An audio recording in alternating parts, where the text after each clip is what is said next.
Hey, my name is Ryan with Yushu, and today I'm finally ready to make a review of my Nicks Overlander boot built on the HNW last in their 1964 brown. I've worn these for about a month. I've semi-broken them in, and now it's time to give you my thoughts. Thank you so much for watching. Please enjoy.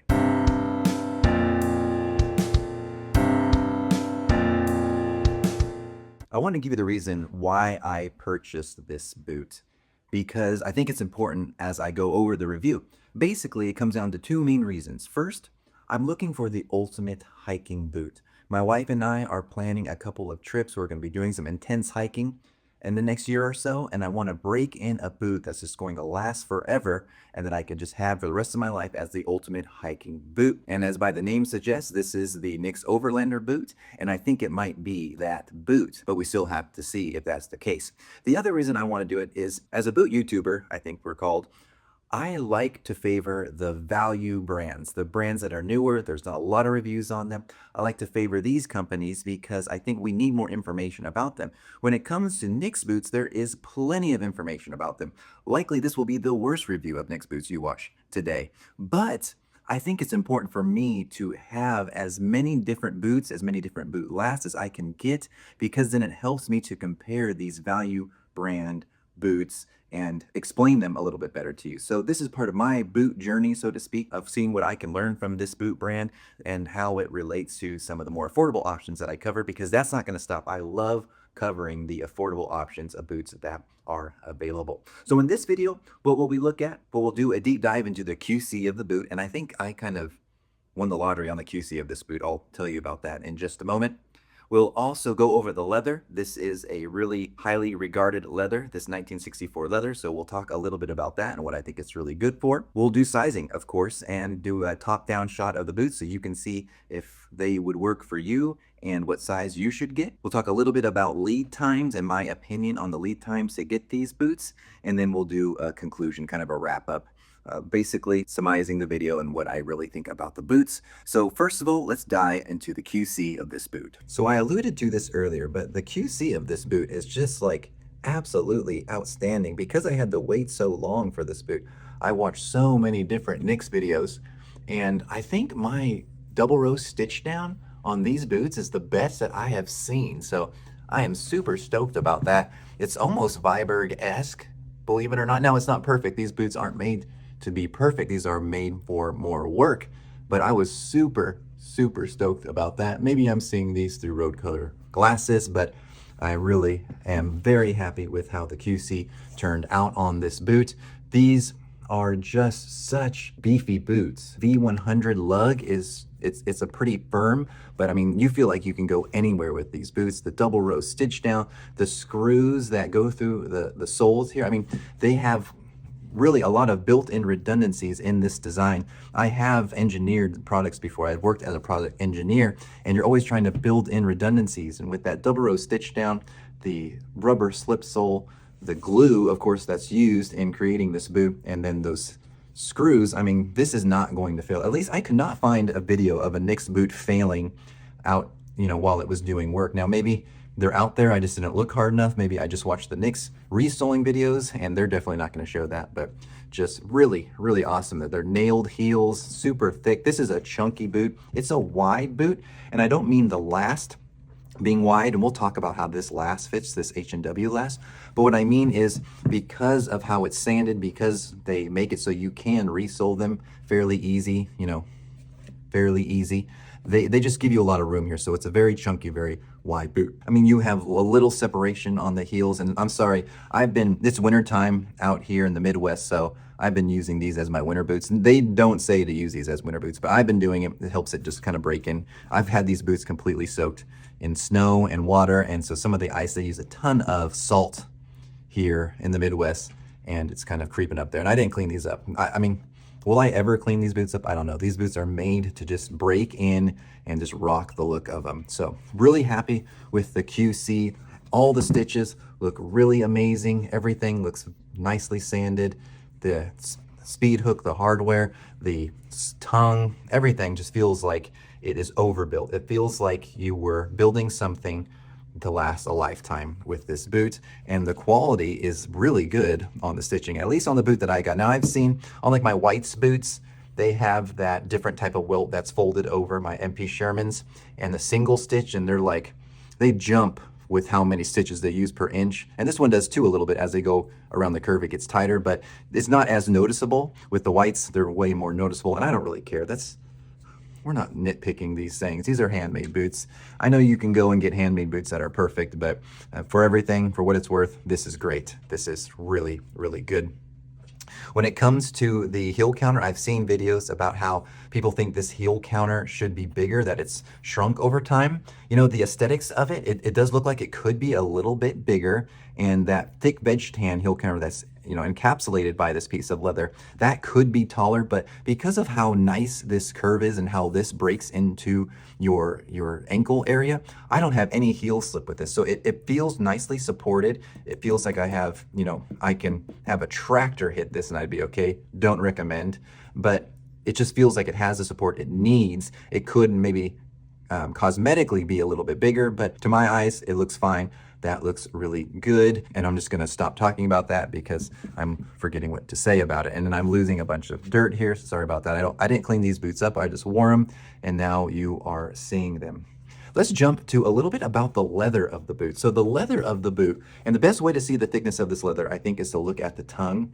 And, you know, I'm not a professional boot YouTuber yet, so I don't have gauges or anything, but this is an insanely thick leather. This is a 7 to 8 ounce work leather from Seidel Tannery in Milwaukee. And I think this leather is really nice. How I'm gonna compare the leather is to another famous leather, and that is Horween's Chrome XL. So Horween's Chrome XL is stuffed with waxes and fats, and it gives it a really nice, soft, squishy feel almost, and a really soft texture with a lot of pull-up. But this is just way thicker. This is way thicker than any Chrome XL I've ever dealt with. And what I've also talked about on the Russell Moccasin video, and it's a totally different leather, but one thing I think is key about a work leather like this that is different from Chrome XL, at least the Chrome XL that I have used, is that it's a low sheen leather. So the low sheen makes it so that it doesn't pick up as many scratches. So I think it's the perfect leather for this type of boot. Nicks, in their, you know, all their videos where they were kind of announcing this leather, they say world's best leather, you know, they use all the major keywords, and I don't know about that. But for a work boot, for a hiking boot, for what you're going to be using this for, I think it is an amazing leather for how thick it is, yet how comfortable it is, and how not, you know, it's not like unstructured. I mean, it is unstructured, literally, but it's not like it would just fold over flat. There's a lot of structure to the boot, but it has that same supple feeling that Chrome XL has, but you just have way more durability. So perfect for this application. I love the matte finish. I don't really want to polish these up.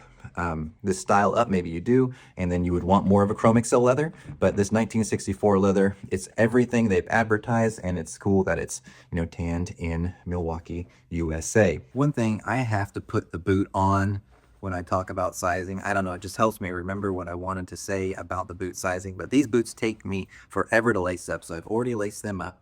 And while I was doing that, I wanted to bring out some more features of the boot. So first of all, because this boot takes a while to put on. I mean, it's a commitment to it. And of course, that is harkening back to its workwear heritage. I mean, guys wearing these for work are going to have these on for 12 hours. So spending an extra minute putting them on isn't going to bother them at all. So for someone like me, I mean, I guess it doesn't bother me, but it's just something to note, something I'll note, something that my wife, you know, jokes about when we're leaving somewhere and she's ready to go and I'm still lacing up my boots. But yeah, the sizing, I go a half down from Brannock. Let me stand up. It helps me remember what's going on. This is the H&W last. How I describe this last is it's a roomy heel, but then it almost has like a curve in the last that gives me like an Alden True Balance style. But this last isn't Alden True Balance. I'm not comparing it to that. That's what comes to my mind, because something happens within the heel that kind of shoots my feet this way in the last. Now it's totally fine. I broke in that way, but here, you can see my foot right here, and it is a fairly snug last. I am a 12.5D or a 13C on the Brannock, and so being a 12.5D, I went down a half size, and that is 12D in these Nicks Overlanders, and it fits really well. Now, it was snug at first, but again, you're going to have to break these in. It's going to take some time to break these boots in, but once they do, they're going to be comfortable. But there's something that this happens differently with this boot, or once I push it out, that took a couple days to kind of get figured out, and now they sit just right. But as you can see, this is, this is going over the side a little bit, but very comfortable. I feel like it would take me years to break in this boot, and that's, a little bit of a concern, but that's not your concern, that's mine. If once I fully broke these in, these would be some of the most comfortable boots that I own, just because of all the leather that is surrounding your feet. I love that heel, even though that heel is generous, because of that taper here, it locks it in even with that thick veg tan midsole and insole. Now let me show you the top down so you can see what I see. And I would normally wouldn't cuff my jeans like this, of course. This is just so you can get a better view, but let's do a bad transition here. Okay. That is what the boot looks like. It's a handsome boot from the top down. It's not a wide boot. It is a wide boot in the fact that because of the double row stitch down and how they sand it, it is wide, but with the actual part that's stretched over your feet is not wide. Now, I've heard this last doesn't work with everybody because it feels like a narrower last, at least right here. There's plenty of room in the toe box. My toe's right there, so it's perfect that way, but right here is where it gets a little bit tight. Kind of reminds me of an Iron Ranger in that way, where it's like deceivingly thin or deceivingly skinny, but then the toe room, your toes have plenty of room once they make it to that part. Very comfortable boot, very comfortable last. They call it moderate arch support. When I hear moderate arch support, I hear like normal arch support or average arch support. I will say the arch support is very good. All the arch support on this last is coming from how they tuck the leather in down here. That's good. That's supporting my arches nicely with all the leather that goes around your ankles. So, I mean, I'll be honest with you. I can't do the big heels. I just can't do it. I'm 6'4". Those big heels make me like 6'8", and it's just too much. I weigh 195 pounds. You know what it looks like when you have a 6'8" office worker wearing logger heels? I mean, I don't know if you guys do that, that's fine, but it didn't work for me. So this is as high of a heel as I'll get. This does jump me up to like 6'6" in height, but that's kind of normal with a lot of heritage boots. But very comfortable. Love the arch support. I don't think I could handle the big time arch support of a Nicks boot on some of their other lasts, but this one's very comfortable. This is like also a perfect like beginner into the Pacific Northwest boots too. Lead times. I've heard a lot about the lead times for these boots. It can jump depending on when you're looking at them to purchase them, but what I've seen kind of averaged out is around 6 months, and I've heard this is just crazy, and it is crazy. And also, I think I watched every single video that has ever been made about Nicks boots in that time because, you want the boots so bad. But let me talk about that for a second. They're definitely worth the lead time that it takes to get the boots. When I think about how this boot is made and the handmade construction, I think of the bootmaker as more of an artist. That's just my opinion. And with artists, you don't just find them off the street. So the lead time is what it is. It's what it is for the amount of orders they have, the amount of artists they have to build the boots, and that's what you're going to get. So I've heard a lot of complaints about lead times, and I understand this. People don't want to wait that long for a boot, but I think it's what it has to be. You can't just find someone and train them to build these boots when you have a ton of orders. It's going to just be what it is. So I think it's okay. I think for all the handwork that goes into it, and then again, for how long it's going to last, I think the lead times are no big deal. If this boot only lasts a year and you're having to trash it or rebuild it, yeah, then waiting 6 months for it is tough. But I think if you take care of this boot, it's going to last a lifetime, and then you can resole it or rebuild it with them in the future. But I really think that it's worth the lead time. It's hard to stomach that long of a lead time, but it is what it is. You're not going to be able to change that. They should be training more boot makers. They probably are training more boot makers, boot lasters, all of that, and that could help lead time. But then again, what if you train a ton of them and you don't have sales next year? Then you'll be laying off people. So I get it. I get how business works, and I get the lead times. I don't love it, but it is what it is. And that is Jerry Seinfeld's most hated quote. It is what it is, but it is what it is. So what's my overview of the boot? And I'm sorry, my reviews are a little bit more of a spitball. I just like to talk. I like to give you my opinion. If you want better reviews, you know where to go. You know where to find information on these boots, everything about the company and everything about how they're made. But we're just having a good time with this review. And what I'll say about these boots is they almost feel like a bargain. I mean, when you think about how much handwork goes into the boot, where they're made in Spokane, Washington, what the average wage is for someone who lives in Spokane, Washington, and how I feel like these are more of a art form rather than just a boot that you wear around and you just get dirty. I think they're a great deal for $600 right now. That's 2025, February of 2025. They're amazing. This boot is going to last forever. This is a boot that if you take care of, you're going to have for a long time. This boot you can do a lot with. You can hike in this boot, you can work in this boot, and overall, it's just a great looking boot. It is going to take a long time to break this boot in.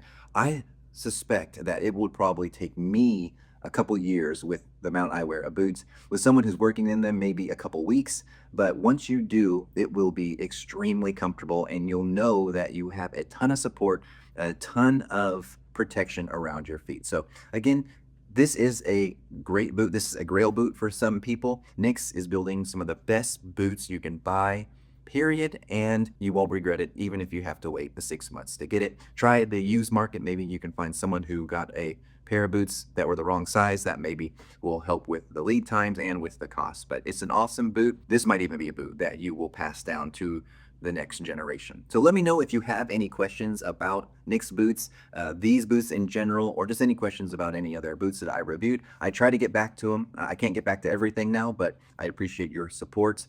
And let me know what other boots you'd like me to review. But thank you so much for watching this video. I'll see you on the next one.